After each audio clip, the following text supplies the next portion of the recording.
about it, but I try to keep it down to 15 minutes that I do on Saturdays. So I think it's a useful model for just getting people interested, but then having them jump in and join. Hey, Vinay. All right, I'll give an intro to what's going on here, and then I'll hand it over, I guess, to Mark. Maybe you'll. So you're kind of going to run the first part of the conversation, Mark. Do you want to handle it that way? Yeah, that's awesome. And I might jump off screen for a minute while you guys are talking as well. I got to grab something, but I'll do a quick intro. So welcome to the Business Podcast Mastermind. It's a group that started with a few talented friends in the business and podcasting space who expanded it to create a weekly event where a wider audience can join. And we have a few co-hosts here. Rob Greenlee, who's not present at the moment, may join us. He's the VP in Content and Partnerships at Libsyn, former chair of the Podcast Academy, co-host of the New Media Show, longtime evangelist in the podcasting industry. Henry Lopez is here. He's a serial entrepreneur, small business coach, host of the top-rated How of Business podcast, dedicated to helping others start, run, and grow their small businesses. And we also have Vinay tuning in from Australia. Vinay Koshi, host of the Predictable B2B podcast, founder of Sproutworth. He helps others achieve predictable business growth and influence through content marketing. And I'm Ethan Janney, business and executive coach and co-host of the Run With It podcast, as well as the new Edge of NFT podcast. Edge of NFT podcast is our latest project, which brings you the top 1% of projects from the NFT space. Okay. So I'll hand it over to you, Mark. Thank you very much, Ethan. So just to give a bit of context, so me and Michael were on a podcast panel probably a couple of months ago, and Michael, was so inspiring with her story of podcasting. I thought it was really interesting. I wanted to bring it to the group. So Michael, why don't you just talk first of all what you do now, and then we'll talk about your podcast journey. Sure. Thank you. Gosh, I was inspiring. That's very exciting. At least I got one person inspired, and then I'm done my job for the day. So I am Michael Sherlock, and no, my parents did not want a boy, and that is my name. And yes, I have funny colors in my hair. I actually own two companies. Shock Your Potential has been my primary company, which prior to the global pandemic was mostly me getting on an airplane, traveling somewhere around the world to speak and train on sales and sales leadership, primarily. But since then, things have changed a little bit. So we have an app that brings professional development training right to people's hands called Shock Your Potential. Have the podcast, which we revamped and relaunched last May. To a kind of a little bit different audience. And then my other company is called Kukwa Biz, and that's where my entire team is based out of Kenya. And I had so many people that I work with over the last few years who wanted to know how they could find their own person like that. So we actually have created a company where we're matching affordable remote professionals from Kenya with small businesses around the world. So that's I guess what I do in a nutshell. Thank you very much. So we're a podcast mastermind here, and we've talked about various subjects. SEO has come up quite a lot, how to run a podcast, how to scale a podcast, how to monetize a podcast. And we've talked all lots of different subjects over the weeks. And but I wanted you to tell your story. So we'll do a little bit at the start, you and me, Michael, and then we'll sort of open up to the group and we can just sort of ask questions. So what was inspiring and different about your podcast journey for me was that you had a podcast initially that you were running and was doing okay. It was quite successful. And then you took a significant period off, like a year, and then sort of rebranded, re-strategized your podcast. And that's why I've brought you here mainly, but we can talk about other things, is that journey that you went through. So tell us a little bit about your first podcast and why you decided to stop. Yeah, it has been a really interesting journey.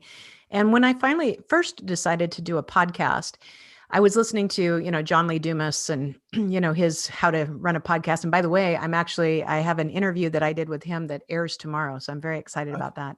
Right. But when I first started the podcast, I really thought, well, I'm going to do this because people who will hire me to speak and train in their organizations or for their associations, it'll give them a different way to hear me, not just see some of my speaking videos, but they'll get to know a little bit more about me. They'll get to know a little bit more about, how my thought processes work.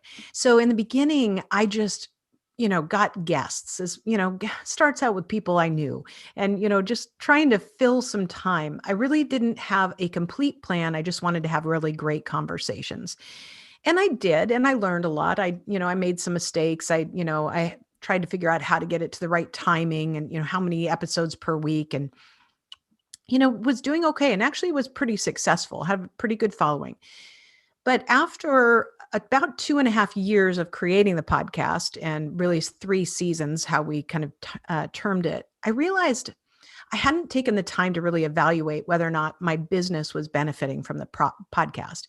I was doing it. It was great. I enjoyed it. I made new business contacts. So there was a lot of positives besides just the numbers and people responding. But I couldn't directly say that I gained business except for from one client. I knew one client came directly because of my podcast. And other than that, I had no idea. And by that time, I was starting to play around with doing more video. I had only done audio before. I was actually doing video live with people on location, but it still didn't feel right. So I said, you know what, I have to step back. I'm going to step back and I'm going to evaluate it. And I took 1 full year off. And by the time we got into, the beginning phases of a pandemic lockdown in the US, I realized that this was finally my opportunity to go back and look at the data and actually see whether or not there was measurable proof of business opportunity for me. And I could find some, but not enough. So I decided it was something that was viable for my business, but I needed to get more clear about my avatar, more clear about my message, much clearer with the format, and start to really drive business. So from that point on, I changed everything about the guests that I gained, the format, the length, the way we ask questions. And by the time I got to August, so we had relaunched in May of 2020. I replayed all of my original episodes. I started interspersing new episodes. And by the time we got to August, we were 5 days a week, brand new shows in a completely new format. And from that point in time, I could see not only a clear trajectory with my downloads and my followers and my interactions, but now I could see direct business coming from it. A little different than when I was in the speaking business because it happened a little differently, but I could quantify much more directly what this was doing for my business, for both of my businesses. And I could measure it and feel confident that we were on the right track, even though we're going to make some changes again for 2022. Okay. How did you measure? It's because there's lots of ways, like you said initially, your first podcast was all about downloads or listens, and it was hard to track that into actual sales. How did you actually turn it around and be able to measure that? Well, one of the things that I think still is very strange is that right now we're hosting on Podbean, and I can tell that I have differences in numbers in terms of Podbean downloads and what I see on my website.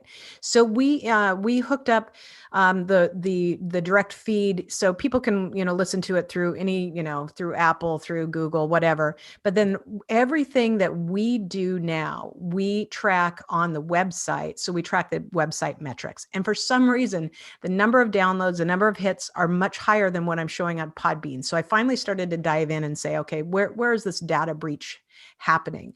We still haven't fully figured that out. But what I could gain, especially when we started brand new on Podbean, is we could see the number of downloads, the average time that people spent on it, the duration. But then when I cross-referenced it with what we saw on our website, then I was able to see the where some of that traffic is coming from, and I could see it then in some IP addresses that I knew were related to affiliate partners of ours because of the podcast.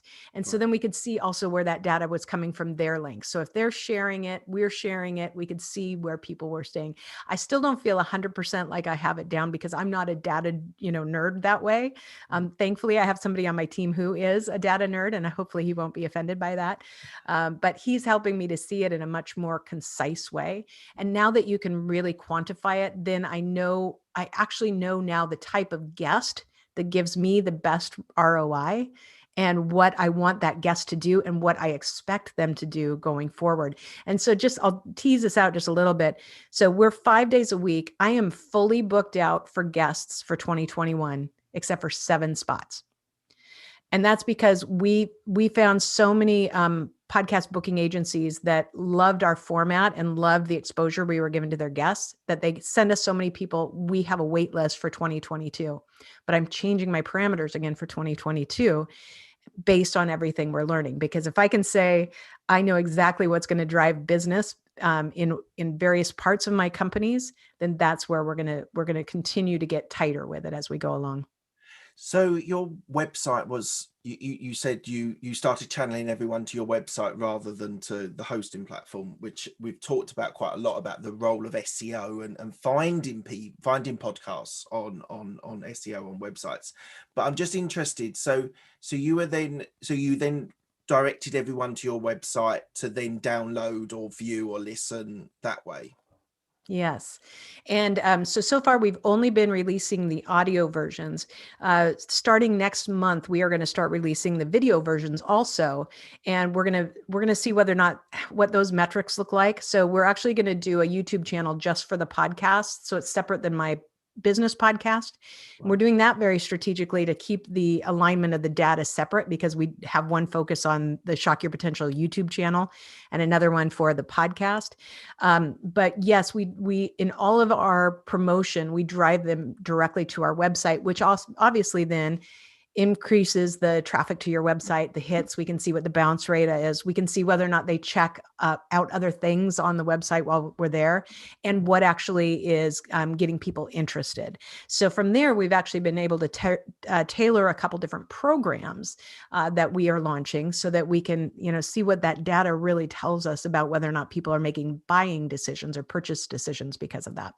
So that's the interesting point. It's how were you able to track to these partners or to new clients? What was the data? You don't have to go massively into the data set or anything like that, but how were you able to sort of track that data that people were then purchasing? Were they going on to other parts of your website and then signing up, subscribing, whatever it was, to your other programs?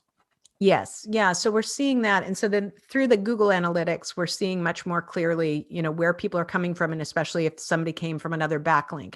So let me give you one example. When one of the things that drove me crazy the first 2.5 years I was doing the podcast is I wouldn't get my guests to ever promote, so they're like, oh, that's great. I was on your podcast. Wonderful. Thanks for doing that for me.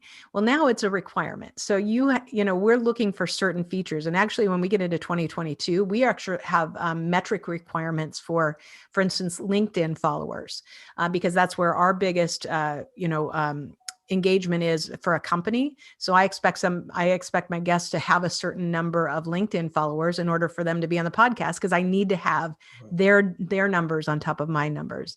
So then we want to have that backlink capability. So as we're promoting, we're able to track whether they're pushing it out and how and what kind of traffic is coming back from that. So most of it we're seeing through Google Analytics.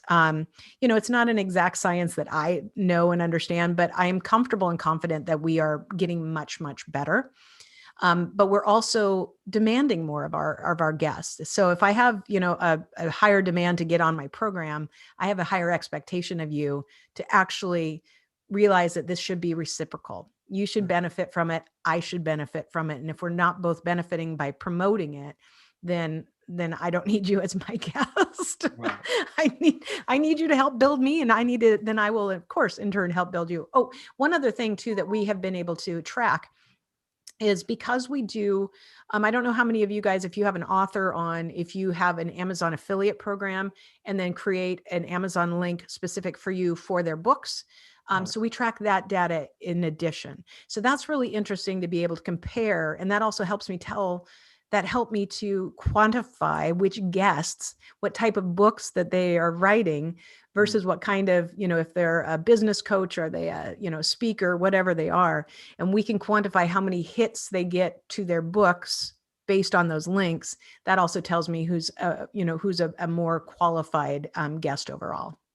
So what is the actual format that you've got? You said you changed the format. How long are the episodes? You said you do 5 days a week, but how long is the episode? So I try and keep it about 25 minutes. Sometimes they go a little longer. Most of the time they're right between 25 and 30. So then when we add our intro and outro, it's, 35 minutes probably basically. But so kept the format really simple. And since we have switched to only, for the most part, we had a couple series that were a little different this year, but for the 2022 going forward, and for the last half of 2021, our primary guest is an entrepreneur, and they need to be highly engaged as a coach